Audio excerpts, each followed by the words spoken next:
Hi, everyone. I will respond to all of the questions given together, starting from the question about a major turning point. I think one of the most important turning points in linguistics was around the beginning of the 21st century. We started to move away from the structuralist paradigm that had dominated 20th century linguistics, first with the European and Bloomfieldian structuralists, and then with Chomskyan structuralism, which was different in being based on rationalism rather than empiricism, but it was still structuralism nonetheless, even more structuralist than some of the Bloomfieldian structuralists like Charles Hockett, in terms of assuming an idealized fixed system where everything held together and was the same for all speakers of the language.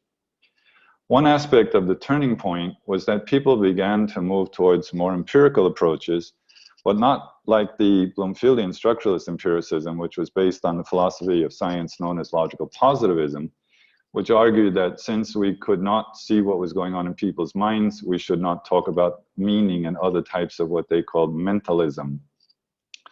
Chomsky also tried to ignore meaning initially. The assumption was that you could analyze structure totally divorced from context, and the rest of the communicative acts such as the phonetics, the gestures, the sociolinguistic aspects, and even the meaning. Later though, when that didn't work out and they did start to talk about meaning, the assumption was that all the meaning was in the structure. And so very complex trees were constructed, and the generative semanticists built all sorts of meaning into their trees, such as their performative hypothesis, where the speech act understood from the use of an utterance, an entirely pragmatic phenomenon, was said to be part of the covert structure. We've now moved to a more empiricist approach, but one that has gone in a very cognitive direction. In fact, we're returning to an understanding similar to that of the romanticists of the 19th and early 20th century. And I've argued in a paper that came out in April this year that we should reinvigorate a romanticist view that goes back to Wilhelm von Humboldt and later Franz Boas and Edward Sapir and Benjamin Lee Whorf. This view takes each language as unique and sees each language as manifesting a unique worldview and investigates the worldviews manifested in the languages and looks at structures in terms of the worldview manifested in these uses. It has been a really important advance that we have finally gotten back to understanding that communication, language, and interaction are really all about meaning and how it is created. And while structure is there to help us in our interaction, language structure actually emerges out of our interactions and so is constantly changing. And the meaning is not in the structure themselves, but in the inference of our reason for using the structures in particular context. There's no coding, decoding. We create the meaning in our minds by abductively inferring the communicator's intention in doing some communicative act. And we can create meaning whether or not language was used for the communicative act. But language can help us as a tool to constrain the search for relevance when trying to understand the communicator's intention. For this, of course, we need to look at all of the aspects of the communicative interaction as a totality. This is a great advance over the structuralist view, which studied made-up sentences out of context and assumed that all the meaning was in the structure itself.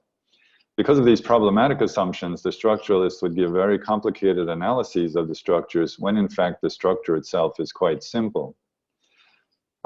It's the inferences involved in creating an interpretation of the communicator's behavior that's complex, including using language, which is behavior and not a thing. I heard a talk last year about an analysis of the three words green teacup, and the speaker gave complicated trees for the possible structures of the three words. But it's actually just three words in a row.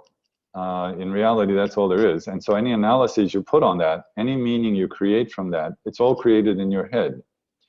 Even identifying the communicative act as a communicative act and identifying its form involves inference.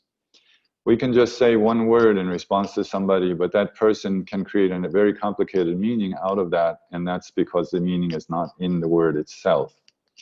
We are inferring why the person did the action the way they did. In other words, why they either waved their hand in a particular way or raised an eyebrow in a particular way or said a few words in a particular way.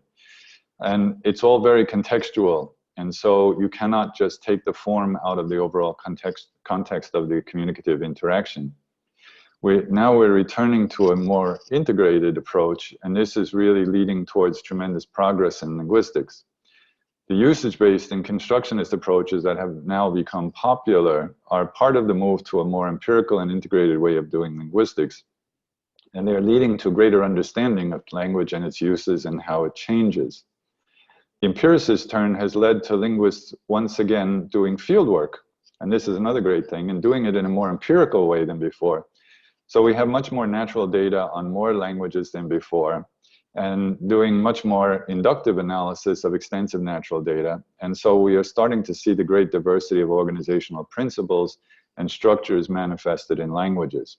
This is another major advance, as language is always going to be your best teacher. My advice to someone starting out in linguistics is to work on natural language, not on theory. And trust the language. The language is your friend. Trust the language.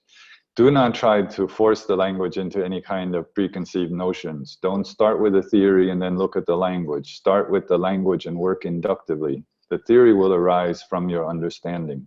This is a true empiricist approach. And don't worry about creating models and things like that. Try to understand how the language is working in interaction, in the actual interactions, and that will teach you how communication works. When you do that, you will see that there's no equivalence across languages. You come to understand that you even think and perceive the world differently in different languages. So this is a very exciting development in the field. In the past, linguists often assumed that they could just go out with an English word list and ask speakers of the language, how do you say this word? And then the speaker translates it, and then the linguist thinks they have collected the words in that language. That was done under a universalist assumption that the words in different languages represent the same cognitive categories. They do not. And again, this was something that we knew back in the 19th century, but because of the structuralist influence, that idea was pushed aside. But now we've come back to it. So this is a major step forward for linguistics, and I hope it will continue. The major challenge for those trained in structural linguistics is overcoming that training and learning to see languages as they are, without imposing anything on the language. Doing empirical linguistics is also harder and takes more time than just making up sentences and creating models, but the model creation turned out to be useless and did not contribute to society, as it had little to do with real language or its functions in communication.